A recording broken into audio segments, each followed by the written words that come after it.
What's going on, folks? My name is Joe, aka J to the OE. Today is the day to start collecting for the Xbox One. The games are cheap, the systems are cheap, and if you want a nice and hefty collection, today is the time to do it. This summer, time to play some Xbox One. Now, today we're going to be talking about a buying guide for Xbox One, except it's going to be a little bit different. I call this a budget buying guide. You can get a pretty good collection for the Xbox One for about $100 or so. It fluctuates depending on the week. And today we're going to talk about those games and what games you could buy for about $100.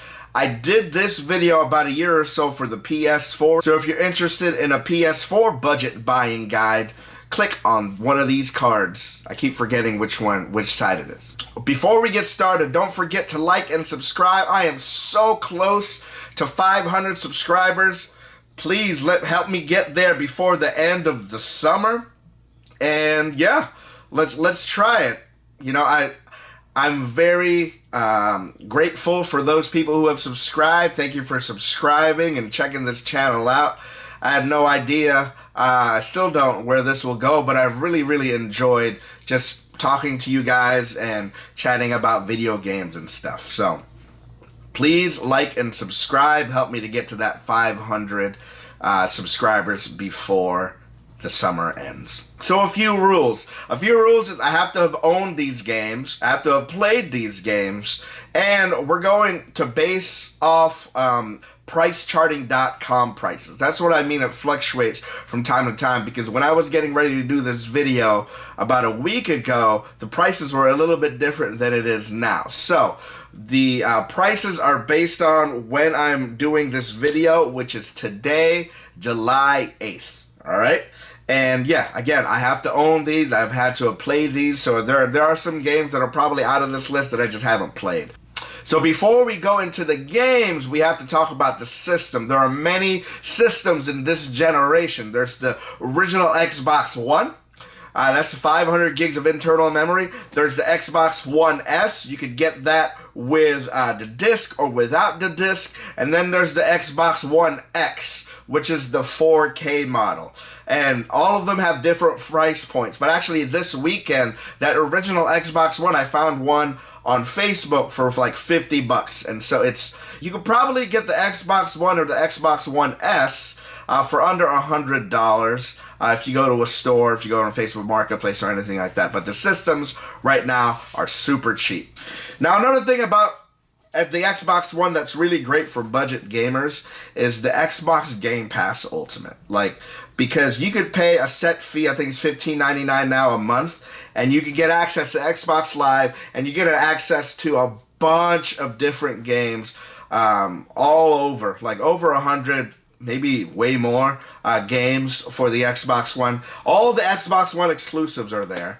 A bunch of backwards compatible games are there. Some of these games that I'm going to talk about are on the Xbox Game Pass. Honestly, the most budget-friendly system right now, if you're trying to game and ball on a budget, is the Xbox One. It's the Xbox One series because of the Xbox Game Pass. And you can play a bunch of games just for that small cost. For me, I'm dumb, and I like the physical. I like to see it on the wall. I like physical media, and so that's why I buy this stuff. So yeah, the first game, actually the first three I can't show you because I've let somebody else borrow it. That's why I'm kind of the game blockbuster of the neighborhood, or me and my friends, they always come over and like, let me borrow a game. And I'm like, yeah, sure. I'll take it out. And I actually have to start writing stuff down because I forget who borrowed what every now and then. So the first game is called Quantum Break. It is an Xbox One exclusive.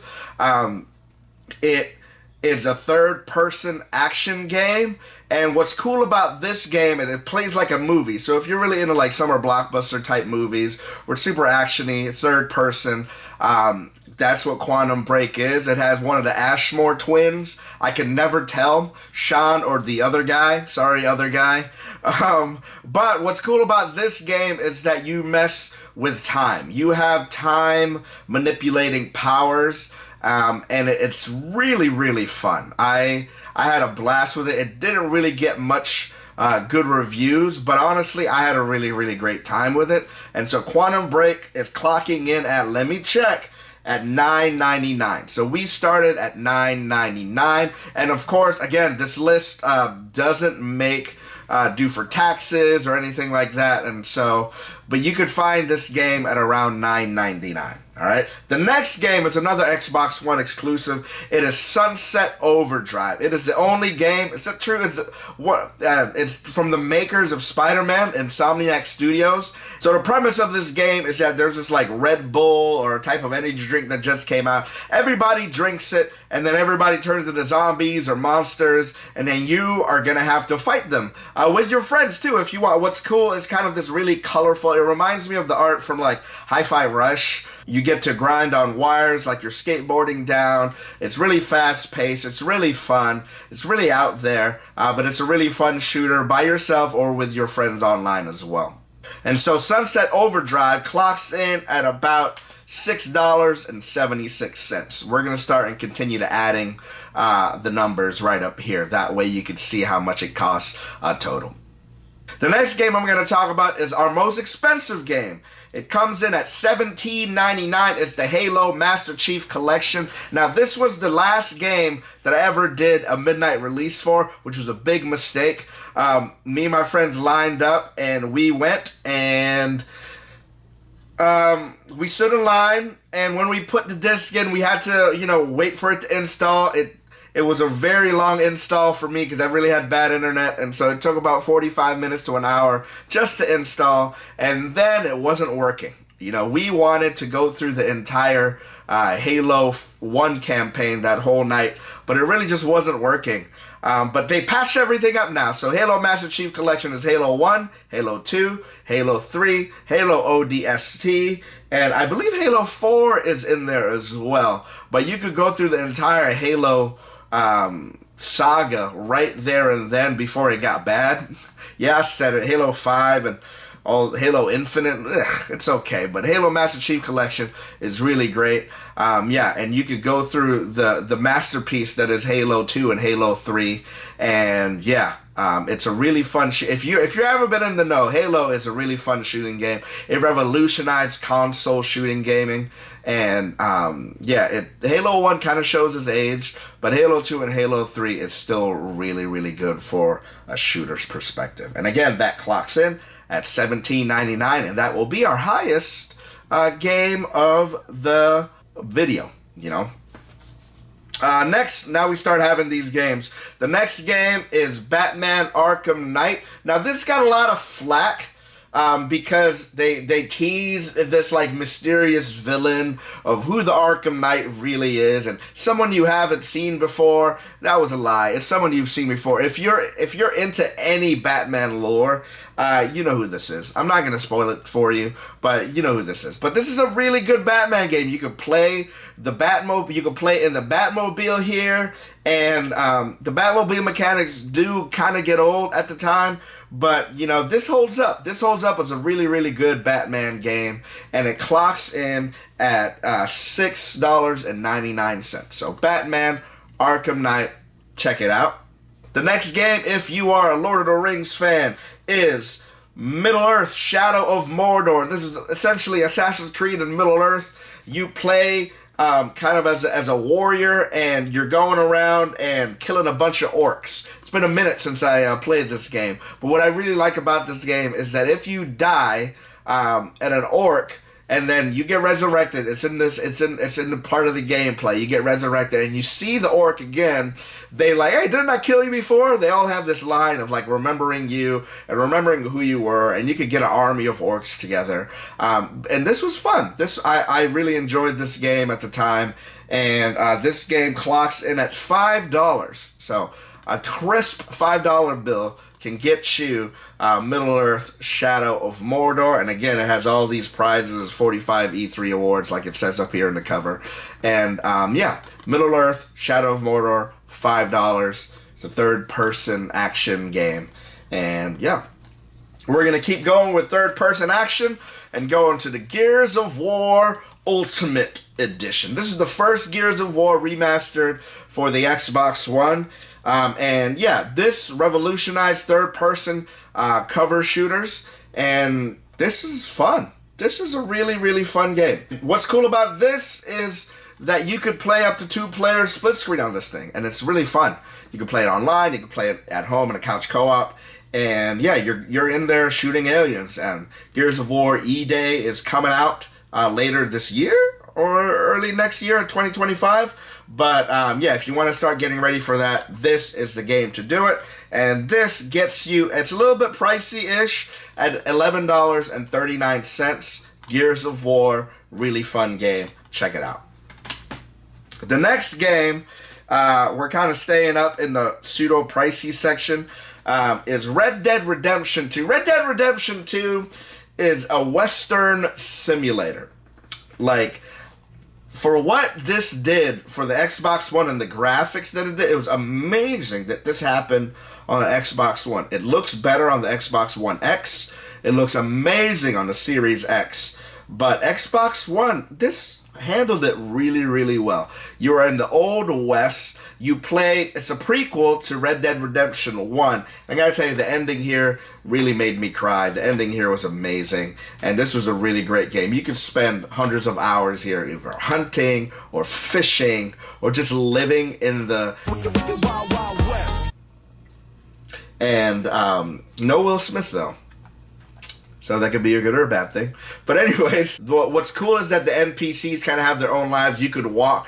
If you're creepy enough, you could kind of walk with one person and see them go to their job. And then when it becomes nighttime, you can see them go home. You can rob them if you want. Like, you can rob a bunch of trains. Like, whatever you want to be in the Old West, this is it. This is the... Oh, and also, there's a really, really great and compelling story that you can also to take a part of. So, Red Dead Redemption 2 is probably one of my favorite games in this generation. And so... if you haven't played this, this is amazing. And this clocks in at $15.14. Red Dead Redemption 2. The next game is Mass Effect Legendary Edition. This is 3 games all up into one. One of the best games ever made, arguably, is Mass Effect 2, and this is it. It's the Empire Strikes Back of video games. And yeah, this is amazing. And they retrofitted or redone the mechanics of the shooting for Mass Effect 1, which is really the only thing wrong with it. And, you know, Mass Effect 3, you know, the ending was better than it was initially, because the way they corrected it is here now. But this was a great, you know, if you're looking for a third-person Western RPG, this is amazing. This was... probably like a super enjoyable experience. Like, it was so good that I played through this like 2 or 3 times at the Xbox 360, and then when this came out, I'm like, well, I gotta get it and I gotta play through it again. And so I did it, and it was amazing. I bought it day one and I just started playing it, and yeah, it's where all your choices really affect the narrative as you go and all the decisions. And yeah, this was a really, really fun game. Mass Effect Legendary Edition, coming in at $10.81. So, Mass Effect. This next one is kind of a hidden gem because it did not get a lot of notoriety, mostly because of the previous game before it, the Avengers game that was really, really bad.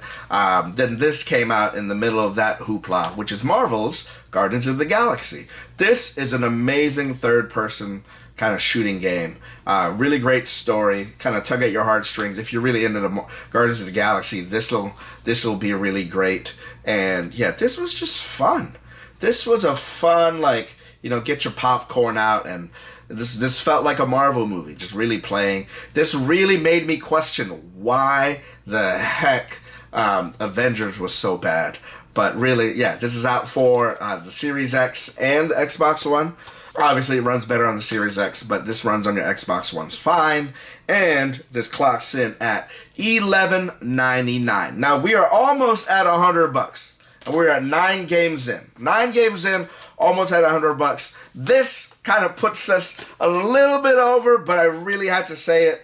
and I don't have the Xbox version, but I do have the PS4 version, Titanfall 2. Titanfall 2 is $4.90. So that gets us at about like $100.96, give or take. But this is a great first-person shooter. This is so you're a guy right there, and you have a big mech. That's really all you need to know. That you get to drive around, you get to shoot people with, but the whole mechanic of calling down your Titan and then getting in your Titan is really, really cool. And honestly, the first-person shooting story here is really, really fun, and it's a blast. It's a blast to play.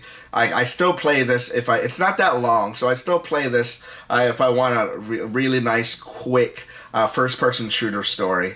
And yeah, now that I have the PlayStation Portable, I can play this anywhere. But yeah, this is still a really, really fun first-person shooter, a great story, and this gets in at $4.90, which just kind of barely puts us over the $100 mark. So there's plenty of things to play on the Xbox One. And what is your favorite games on the Xbox One that you like to play? But yeah, you can get all these games just for around $100, give or take. So thanks for watching. I'll see you later, or I'll see you another time.